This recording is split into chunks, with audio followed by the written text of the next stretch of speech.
Eh ben, ça a comme un air d'automne là, tout ça manifestement. Il va être temps de commencer à songer sérieusement à la grande migration annuelle vers le sud. Parce que Dorothy et moi, on peut pas passer l'hiver ici. Certains ont sans doute reconnu la ferme Kerflaver. J'adore l'endroit, mais j'adore l'endroit du printemps à l'automne. Après, au bout d'un moment, passer l'hiver ici, ça n'est pas envisageable, ni même globalement dans la moitié nord de la France. Pour ce qui est de la grande migration vers le sud, cette année, ça risque de s'avérer encore plus compliqué que d'habitude. J'ai toujours du mal, je trouve le budget au dernier moment, mais là, je suis pas super serein en ce moment. Ceci dit, je voulais quand même évoquer les différentes possibilités. Il y a de grandes chances pour que je passe chez certains abonnés et je ne sais jamais à l'avance qui je vais rencontrer. Et ça, sincèrement, c'est un truc qui me plaît bien. Bref, on va parler des deux routes que j'envisage pour le moment, de comment je compte m'y prendre. Il y a certaines choses que Dorothy va me permettre de faire. Pour ceux qui découvriraient tout juste la chaîne Dorothy, c'est une mini caravane pliante pour moto que nous avons fabriquée avec mon ami Julien. Je suis parti avec elle il y a juste quelques semaines, ça fait même pas un mois. Et elle me permet de faire des choses que je ne pouvais pas faire avant. Mais je vais t'expliquer notamment la longue route entre Barcelone et Alicante, qui d'habitude est monotone parce que c'est de l'autoroute, c'est l'AP7, c'est tout droit, il n'y a rien à voir, on s'emmerde, excuse-moi, mais on s'emmerde tout du long. Et c'est crevant, 550 km, je mets 3 heures à remballer mon camp, à 9h30 je suis prêt, 18h j'arrive au camping à Campello. Cette fois on va faire mieux. On va faire plus long, mais je t'expliquerai dans un moment. D'abord, deux grandes routes globalement que j'envisage. Une, franchement je commence à plus trop y croire. L'autre c'est le plus simple, le plus rapide, le plus direct. Maintenant, si le long des deux routes que je vais évoquer, il y a des abonnés qui auraient envie de me rencontrer, n'hésitez pas à me faire signe. Je sais qu'il y a des gens qui m'ont dit récemment je suis dans tel coin, etc. J'ai eu tellement de propositions au fil des années que j'ai du mal à tout suivre, à savoir qui est où, qui fait quoi. Donc n'hésitez pas à me refaire signe si vous voyez que je vais passer pas loin de chez vous. D'abord, itinéraire possible numéro 1. Je te montre mon écran, c'est sur celui-là où j'ai sincèrement un doute. C'est le plus long et le plus coûteux parce qu'il y aurait au niveau des étapes 3, 4, 5 plusieurs nuits dans des campings déjà il faut payer le camping, mais en plus c'est des campings pas donnés. C'est du 20 € la nuit sans compter l'électricité. Avec l'électricité on va être à 25, 26. Ça me fait cher, mais c'est pour ce projet là que j'espérais trouver un partenaire, un sponsor. Pour le moment j'ai rien en vue. L'idée ça serait de passer par 3 presqu'îles: Noirmoutier, Île de Ré, Île d'Oléron, qui sont, si je descends le long de la côte, elles sont sur mon chemin en fait. Et ça fera du contenu très très intéressant pour la chaîne, donc pour toi. Mais ce truc là il faut que je puisse le financer. Et là pour le moment, là tout de suite, je te dis, si je trouve pas un sponsor, c'est mort, j'y arriverai pas. Déjà que je sais pas encore trop comment je vais faire pour payer l'avance pour le camping pour l'hiver. Il va falloir que je règle quand ça, mi-octobre ou plus tard. Donc il reste même pas un mois et demi. Je dis des conneries, non, il reste presque 2 mois, mais 1 mois et 3 semaines. Mais j'y pense, je sais qu'il va falloir que je la paie, et pour le moment, rien que l'essence pour descendre, je sais pas où je vais trouver l'argent pour le camping à Campello. Mais bon, ça, à la limite, c'est du détail pour un peu plus tard. Dans l'immédiat, ce projet-là sur les îles, franchement, j'aimerais bien, et c'est un peu le chat qui se mord la queue. Parce que si j'avais le budget pour, ça ferait du contenu très intéressant pour la chaîne et ça ferait progresser la chaîne. Et je dis, c'est le chat qui se mord la queue. Donc soit, coup de bol, j'ai un sponsor qui se déclare dans les semaines qui viennent et je vais faire ça, ce détour-là. Soit il n'y a pas, et dans ce cas-là, ma route la plus directe, ce sera quelque chose comme ça. Comme tu peux voir, il y a des kilomètres en moins. Là, cet itinéraire-là, 1908 km. Celui-ci, c'était 2332. Et la différence entre les deux, c'est le détour par les 3 presqu'îles. Là, en fait, il s'agirait de tailler plus droit, plus direct, Alors il n'y a pas forcément toutes les étapes. Parce que un des avantages de la mini caravane pliante pour moto, c'est que je peux m'arrêter juste une nuit. Et exemple par le passé, j'ai des abonnés qui m'ont dit si tu veux, il y a une place dans mon jardin pour toi, si tu veux t'arrêter, mettre ta tente, etc. Et avant, tout mon équipement pour une nuit, j'avais pas envie. Vraiment pas. Là, les gens qui m'ont dit j'ai un bout de jardin, tu peux t'y mettre, avec Dorothy, ouais, volontiers, pourquoi pas. Même si c'est juste pour une nuit, elle est tellement facile à installer et à enlever que là, j'hésiterai même pas. Si c'est plus ou moins le long de ma route, par exemple, attends, je vais refermer ça, entre le 3 et... Il y a les oies juste derrière. Tu ne m'interromps pas, toi, tu n'es pas Maurice, tu n'as pas le droit de m'interrompre. Donc entre le 3 et le 4, le 3 c'est mon ami Bertrand qui est dans ce coin-là globalement, du côté du Mans. Je vais passer le voir en descendant, en plus il doit venir ici à la ferme une petite journée, mais en descendant je vais passer le voir parce que j'aime bien que avant ma grande migration qu'il fasse le tour de la moto, lui qui sait ce qu'il y a à faire, et qu'il me dise il y a ça ou il y a ça ou il y a rien, comme ça je pars l'esprit tranquille. Et entre le 3 et le 4 c'est Limoges parce que... Oh, dis donc, ce n'est pas Maurice, il n'y a que Maurice qui a le droit de m'interrompre. Là, ouais, Limoges je suis obligé d'y passer, enfin obligé, entre guillemets. J'ai un ami là-bas que j'ai pas revu dernièrement, ces 2 dernières années on s'est raté alors que je suis passé par Limoges, je suis passé chez Pierre-Yves. C'est Laurent qui est au nord de Limoges. Pierre-Yves est au sud de Limoges, donc globalement si je passe chez Pierre-Yves, il serait logique que je passe dire bonjour à Laurent, et puis pour raisons diverses et variées, on s'est raté. Là ce coup-ci, j'aimerais bien m'arrêter chez lui, donc ça veut dire globalement qu'il faut que je passe par Limoges au moins une nuit. Peut-être un peu plus si Pierre-Yves est là et que je passe le voir, mais au moins une nuit par Limoges, donc il faut que je passe par là. Et entre 3 et 4, alors s'il faut le faire en une fois, c'est faisable. Mais honnêtement, j'ai pas envie de me presser. J'ai plus envie de faire des étapes de 500 ou 600 km. Je peux me permettre de ne pas faire des étapes de 500 ou 600 km. Donc s'il y a quelqu'un plus ou moins au milieu, là, entre 3 et 4, et entre 4 et 5, entre 4 et 5 c'est encore plus long, je l'ai fait une fois ça, en une journée. Honnêtement, si je le casse en 2, voire si je le casse en 3, entre 4 et 5, 5 c'est, comment c'est, Christophe anime. Voilà, entre 3 et 4, entre 4 et 5, s'il y a des gens chez qui je pourrais m'arrêter, même si t'es pas pile sur la ligne, t'es un petit peu à côté, faut faire un petit détour, c'est pas grave. Puis rencontrer mes abonnés, moi, j'aime bien. Donc ce sera avec plaisir. Et puis ça me dépannera, ça me fait une étape, je m'arrête une nuit, je continue.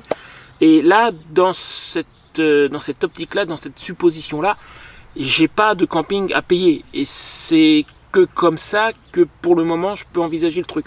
Autrement, j'ai juste pas les finances pour payer du camping, en plus de l'essence pour descendre. Là, en fait, le développement de la chaîne a pris du retard pendant que j'étais chez Julien, qu'on fabriquait la mini caravane pliante. Fallait le faire, oui. Mais le problème, c'est que c'est un sujet qui n'a intéressé, et c'est assez normal qu'une partie assez limitée de mon audience. Là où la chaîne a recommencé à croître, c'est quand je suis parti avec Dorothy, que j'ai commencé à l'utiliser, que j'ai commencé à la montrer, que j'ai commencé à montrer ma vie avec la mini caravane pliante pour moto. Seulement je suis parti fin juillet, il y a un mois que je revois un peu de croissance sur la chaîne. Alors que je pensais avoir un redémarrage en début de saison, c'est-à-dire mai, au plus tard mai, c'est le début de saison moto, début de saison camping. Et ce redémarrage là, je l'ai mais avec 3 mois de retard. Du coup, là c'est pour ça que je balise un petit peu en fait pour le voyage vers le sud de cette année. Pour le moment, je sais pas encore comment je vais faire. J'ai encore une carte dans ma manche que je garde pour moi, mais j'ai peut-être encore un as dans ma manche. Mais c'est quand même pas gagné. Donc j'ai intérêt, pour le moment, je pense, à prendre cet itinéraire-là parce que ce sera le moins coûteux. Maintenant, même si je passe pas par les îles, il y a un truc que je veux faire. Alors ça sera plutôt en toute fin d'année parce que je vais pas passer en Espagne avant la fin de l'année normalement. Mais là, entre 7 et 8, la très très longue étape que j'évoquais tout à l'heure entre Barcelone et Alicante. Alors habituellement, je résume comment ça se passe. Je m'arrête chez mon ami Fernando à côté de Barcelone. Et le jour où je dois me rendre à Alicante, à El Campello exactement, c'est juste à côté, je me lève à 5h30. À 9h30, je suis prêt à partir en moto chargée. Là, je parle de mon ancien camp avec la tente gonflable, etc. je fais la route d'un coup, donc les 550 km d'un coup. Ça me prend la journée, parce que je roule pas à 160 moi, hein. En plus je roule à l'économie d'essence, donc je dépasse pas les 100 km/h et par-dessus le marché j'ai une remorque. Ça me prend la journée, c'est monotone, on s'emmerde, il n'y a pas d'autre mot. D'ailleurs là, je me souviens la première fois où je suis passé en Espagne, il y a des années de ça, je me suis arrêté chez un Thierry, encore un autre, parce que je commençais à connaître un paquet des Thierry, qui était au nord de Perpignan, et il m'a dit tu vas te faire chier. Ouais, il avait raison. Parce que c'est du tout droit, c'est de la voie rapide, de la 2x2 voies sur presque tout le trajet, et on s'ennuie tout du long, quoi. Et pour le coup, c'est toute la journée sur la moto, c'est crevant pour rien, parce qu'il n'y a rien à voir, c'est de la voie rapide. Par contre, il y a un truc que je sais depuis longtemps, mais que je n'ai pas fait à cause du temps qu'il me fallait pour installer et remballer mon camp, c'est que le long de la P7, regarde, si je zoome un peu, là je suis entre les deux, je suis entre Barcelone et Alicante, d'accord? Tu vois ça? N340. Il y a une nationale. Alors ça c'est la 7. Là je pense que c'est l'équivalent d'une départementale, T318. Allez, je vais continuer un petit peu le long de ce chemin-là. Si je vais un peu plus loin. Oh, N340. Et je crois qu'elle fait tout le long de l'autoroute. Ça doit être l'ancienne, je pense l'ancienne nationale qui servait à faire ce trajet-là avant l'autoroute. Qui es-tu toi? Il y a une route là, je sais pas ce que c'est. Et puis si elle fait pas tout le long, il y a d'autres routes. Il y a des petites routes là. N340, tiens. Tu vois, elle dévie un peu dans les terres. Elle est là, la N340. Et tout le long de la P7. Mais pas collée non plus, quoi. Et il y a la N340. Alors par contre, je vais rouler encore moins vite. Ça va être encore plus long. Donc si c'était déjà toute une journée et crevant par la P7, par la N340 ou autre petite route qu'il pourrait y avoir autour, je te laisse imaginer. Sauf que là j'ai Dorothy. Si je veux le faire en 2 fois, je le fais en 2 fois. Si je veux le faire en 3 fois, c'est même probablement comme ça que ça va se passer. Je fais 200 km à la fois, j'arrive en 3 jours. Peinard. Au lieu de me lever à 5h30 du matin et de partir de chez Fernando à 9h30, je vais me lever à 7h30, je partirai de chez Fernando à 10h. Je serai à mon étape, alors j'ai pas encore défini, mais Tarragone ou un truc comme ça. Il faut que je me trouve des campings le long de la route. Puis je serai à mon étape à 17h30. Peinard, frais comme une rose, pas crevé. Ça, c'est un truc qui me tente bien. Et que je fasse les îles ou que je fasse pas les 3 presqu'îles, ça je veux le faire. Mais encore une fois, à supposer que je trouve le budget pour payer l'avance au camping près d'Alicante. Ça, c'est encore autre chose. Mais faire la route entre Barcelone et Alicante en une fois, j'ai plus envie. J'ai plus envie. Maintenant, j'ai envie de voyager peinard, sans trop me crever, faire des petites étapes, et ça me prend 3 jours là où avant ça me prenait une journée. Aucune importance. L'intérêt de la mini caravane pliante, c'est de pouvoir voyager avec un peu plus de confort que ce que j'avais avant. En parlant d'un peu plus de confort, tu auras remarqué que j'ai l'auvent, j'ai toujours pas les parois, mais ça devrait être bientôt réglé. Dans quelques jours, j'ai quelqu'un qui vient avec une machine à coudre. Et les parois, je les ai, j'ai reçu les 2 autres parois. J'avais déjà la grande, j'ai reçu les 2 autres. Donc voilà, mon plan, alors il n'est pas super précis, il n'est pas fixé dans le marbre. Quand? Ah oui, c'est une bonne question.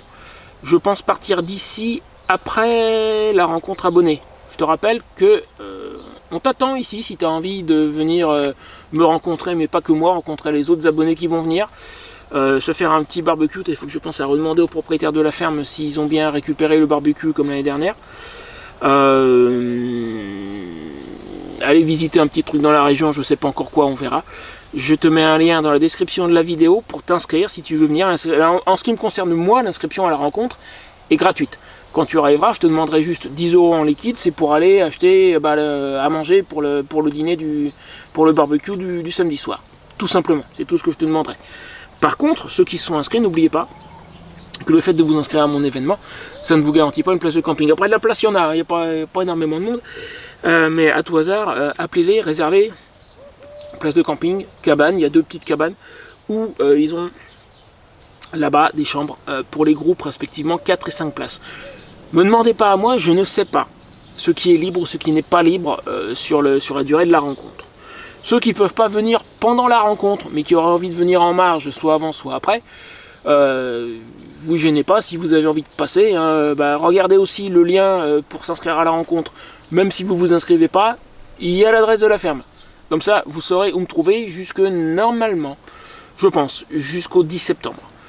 Pourquoi le 10? Parce que c'est un jeudi et j'ai pas envie de partir le jour d'une première, c'est-à-dire un mardi, le lendemain d'une première, le mercredi. Donc je pense que je vais attendre le jeudi d'après. Et là, je commencerai à faire une partie de la route. On verra. Donc là, voilà, tu as mes idées. Soit le plus direct, le moins coûteux. Soit le plus intéressant, mais là il faut que j'ai les finances pour, et pour le moment je les ai pas. On va voir ce qui va se passer. On va voir. Sur ce, je te dis salut. Si jamais tu as l'intention de voyager, je te mets une autre vidéo. Là, j'ai expliqué comment je fais pour trouver ma route sans les Google, les Waze et autres applications qui surveillent tout ce que tu fais. Moi, j'ai un système avec des cartes hors ligne. Il n'y a personne qui surveille ce que je fais. Il n'y a pas de données qui sortent. C'est une question de vie privée tout simplement. Je te montre ça dans cette vidéo là. Salut!